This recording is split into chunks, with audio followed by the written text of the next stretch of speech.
apa sih langkah-langkah yang perlu kita lakukan sebelum memulai penelitian.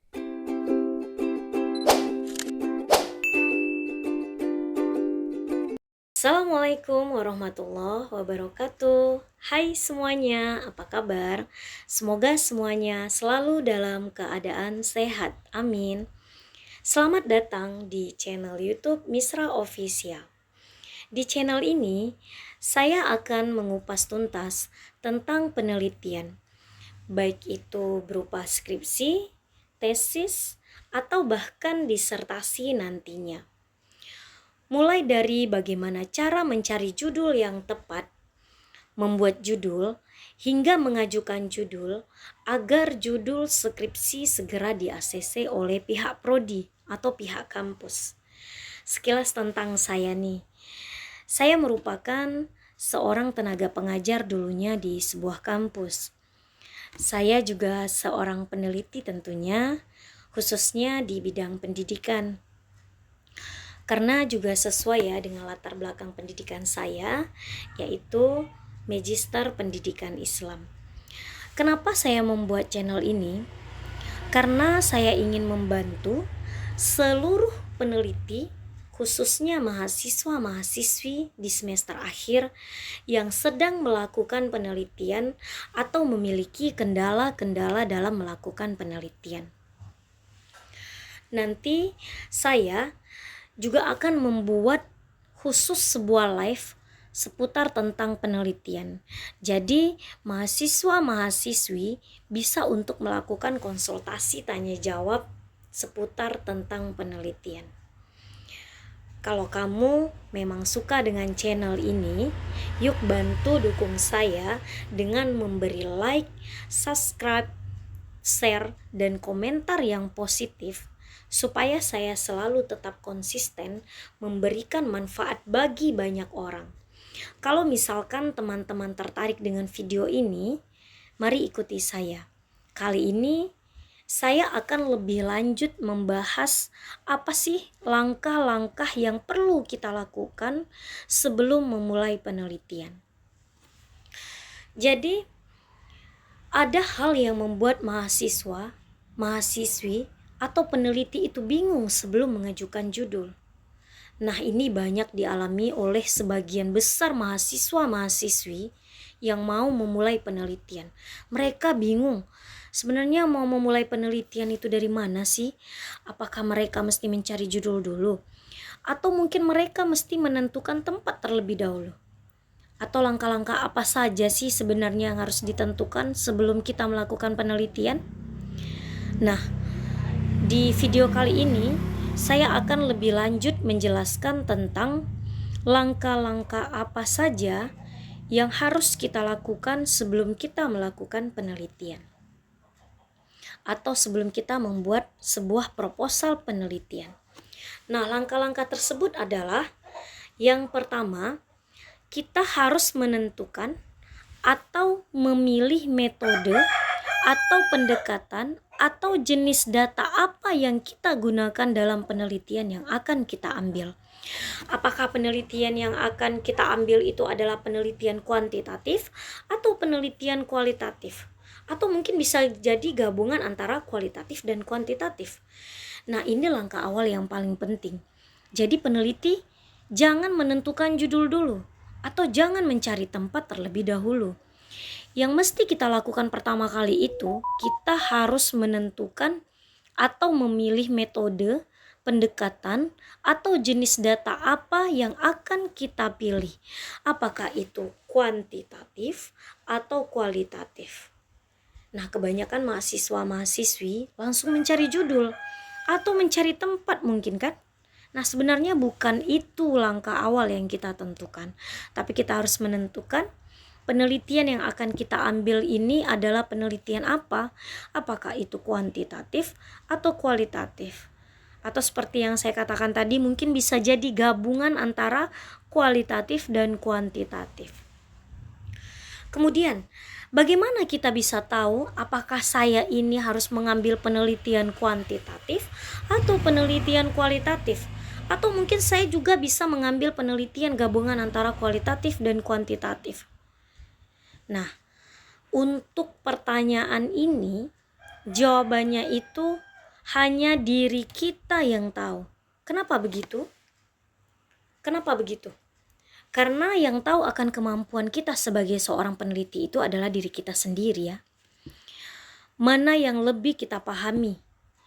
Apakah kita lebih menguasai penelitian kualitatif atau penelitian kuantitatif? Kalau seandainya kamu lebih memahami penelitian kualitatif, maka kamu ambil saja penelitian kualitatif. Atau sebaliknya, mungkin kamu lebih memahami tentang penelitian kuantitatif, maka kamu ambil penelitian kuantitatif. Atau mungkin kamu bisa jadi memahami tentang kedua-kedua penelitian itu, maka kamu ambillah penelitian gabungan. Jadi di sini kamu jangan bunuh diri. Kalau kamu tidak paham tentang kualitatif, kamu jangan ambil kualitatif. Atau mungkin kamu tidak paham itu tentang kuantitatif, maka kamu jangan ambil penelitian kuantitatif.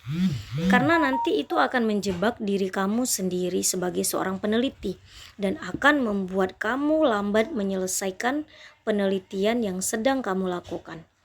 Nah, itu langkah pertama sebelum kita mengajukan judul atau mencari judul. Langkah kedua, setelah kita tahu apakah penelitian kita itu kuantitatif atau kualitatif, baru kita bisa menentukan langkah selanjutnya. Apabila penelitian kita ini adalah penelitian kuantitatif, yaitu berupa penelitian lapangan atau studi kasus, maka baru kita cari tempat penelitiannya. Nah, untuk menentukan tempat penelitian ini, ada beberapa langkah lagi. Di antaranya, yang pertama, carilah tempat penelitian yang dekat dengan rumah kita. Jangan kamu cari tempat yang jauh. Itu akan membuat habis biaya, waktu, tenaga. Terkadang kan kita ini kan mau eksis nih, mau selesainya bareng-bareng teman, mau ikut-ikutan teman. Nah, dalam penelitian itu tidak bisa seperti itu. Kita mesti memikirkan diri kita dulu, baru teman kita. Ini bukan berarti kita egois, ya, karena kita ini kan kuliah dibiayai orang tua, bukan teman. Jadi manfaatkan waktu sebaik mungkin. Kalau misalkan tidak dapat tempat penelitian yang dekat, baru kita cari tempat penelitian yang jauh dengan mempertimbangkan beberapa hal juga, ya. Itu dia. Yang kedua, carilah tempat penelitian yang kita ada kenal orang di dalam tempat tersebut atau karyawan di tempat penelitian tersebut. Kemudian yang ketiga, carilah di mana kita pernah bertugas di dalamnya. Ini kalau kita sudah pernah bekerja, ya, atau kita sedang bekerja.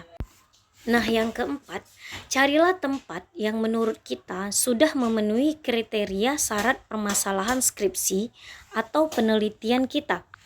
Ini contohnya misalkan kita melakukan penelitian di sebuah sekolah, harus sinkron itu dengan jurusan kita. Jurusan kita adalah pendidikan, maka kita mengambil tempat penelitiannya adalah di sekolah, bukan kita ambil tempat penelitiannya di kantor. Kita kan jurusan pendidikan ini, kita ambil tempat penelitiannya di, contoh misalkan kita ambil penelitiannya di dinas sosial. Nah, itu tidak nyambung, artinya kan tidak sinkron atau tidak sesuai dengan syarat dalam penelitian kita. Nah, itu yang dimaksud di kriteria mencari tempat di nomor 4 ini, ya. Kemudian yang kelima, syaratnya carilah tempat penelitian yang baik. Yang baik di sini bukan berarti lokasi tersebut harus bergedung mewah, bukan, dan bukan harus berarti memiliki banyak karyawan, ya. Kemudian yang keenam, carilah tempat di mana segala bentuk urusan administrasi berjalan dengan baik. Nah, ini sangat perlu kita perhatikan. Nanti jangan ketika kita sudah memasukkan surat izin penelitian, sudah mulai melakukan proses penelitian, jangan-jangan kita tidak diberi izin untuk turun mengambil data penelitian. Nah, ini juga akan membuat kita kesulitan di dalam melakukan penelitian nanti, ya kan. Mungkin mereka tidak mau membuat surat balasan nantinya, atau mungkin mereka tidak mau memberi data-data yang berhubungan dengan penelitian kita. Nah, kita harus cari tempat penelitian itu yang ketika kita melakukan penelitian, mereka mempermudah segala urusan proses administrasi kita. Nah, itu nomor 6. Kemudian yang ketujuh, carilah informasi apakah tempat penelitian tersebut akan eksis selama proses riset penelitian kita. Bisa jadi nih, sekolah atau perusahaan yang kita pilih ternyata mengalami masalah dan harus tutup tiba-tiba selama proses riset kita. Artinya, tempat penelitian ini tidak mempunyai masalah yang fatal. Misalkan kita meneliti di sekolah yang sekolahnya mau tutup. Nanti saat kita sedang meneliti separuh jalan, tahu-taunya sekolah tiba-tiba tutup. Ini kan akan membuat kita menjadi lambat untuk menyelesaikan penelitian kita. Karena tentunya kita akan mencari atau mengganti tempat penelitian yang lain atau tempat penelitian yang baru lagi. Nah, ini akan membuat kita menjadi lambat melakukan proses penelitian. Nah, itu yang ke-8. Kemudian yang ke-7 maksudnya. Kemudian yang ke-8, carilah tempat penelitian yang multi etnis. Nah, ini akan membantu kita agar tidak terjadi diskriminasi selama proses riset. Kemudian yang ke-9, mencari informasi dari berbagai pihak apakah tempat tersebut mau menerima pihak luar untuk mengadakan penelitian atau tidak di dalam tempat penelitian tersebut, ya. Itu langkah-langkah yang harus kita lakukan dalam kita memilih tempat penelitian. Kemudian langkah-langkah selanjutnya yang ketiga, setelah tadi kan yang pertama kita sudah menentukan apakah penelitian kita kuantitatif atau kualitatif. Yang kedua yang kemudian kita baru menentukan tempat penelitiannya. Tadi ada 9 langkah yang harus kita tentukan di dalam mencari tempat penelitian. Kemudian yang selanjutnya yang ketiga adalah kita harus melihat referensi-referensi, rujukan-rujukan atau buku-buku yang kita miliki, atau minimal buku yang akan kita cari itu mudah atau banyak dijual di pasaran, ya, atau mungkin buku-buku elektronik atau e-book yang banyak kita temui di Google ataupun di aplikasi-aplikasi yang terkait itu banyak kita temukan. Nah, itu langkah yang ketiga. Kemudian yang keempat, baru kita bisa menentukan variabel apa yang ingin kita teliti. Tentunya variabel yang kita angkat nanti tidak akan terlepas dari referensi-referensi yang kita miliki dan harus sesuai dengan tempat penelitian kita, ya.